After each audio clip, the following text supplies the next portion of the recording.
আমরা দুপুরবেলা খেয়ে দিয়ে একটু রেস্ট করে আমরা বেরোবো বলে রেডি হচ্ছিলাম। এখন দেখো হাত মেকআপ বাকি আছে, গাল ফালে দাগগুলো সরাতে হবে।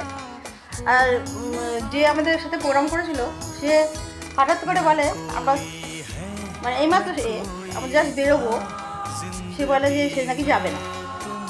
এবার দেখো আমার ইন্দিরা গান্ধী কাটিং চুল, ইন্দিরা গান্ধী শাড়ি পরেছি, সচরাচর শাড়ি পরি না, তোমরা তো দেখেছো।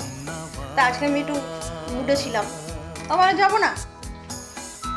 হ্যাঁ, ওর মার সাথে নাকি ঝগড়া হয়েছে, পুরো ফাঁসি দেবো। ওর বাবা মার সাথে ওর ঝগড়া হয় আর ও জামা প্যান্ট ছেড়ে আর বলে আমি যাবো না। অথচ ওর যখন যেখানে যাওয়ার ইচ্ছা আমরা সেখানে যাই। ও আমাদের দার্জিলিং নিয়ে ফোন করছে, ওখানে দার্জিলিং নিয়ে যেতে যাবো করেছে ওর পিছনে সে কোচবিহারে গেছে, মানে ও যখন যেখানে খুশি নিয়ে যায় আমাদের। আমাকে